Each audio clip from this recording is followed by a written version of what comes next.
26 जनवरी सिर्फ एक तारीख नहीं होती, ये याद दिलाने का दिन है कि इस मुल्क की बुनियाद जिम्मेदारी और कुर्बानी पर रखी गई है।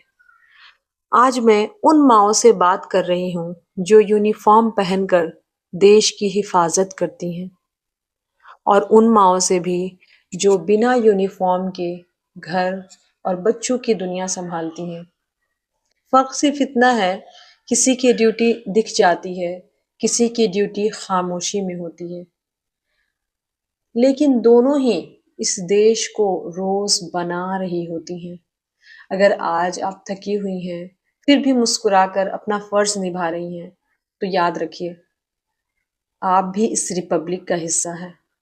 क्योंकि जब माँ के दिल में सुकून होता है, तो वही सुकून कल के भारत को जन्म देता है। Happy Republic day.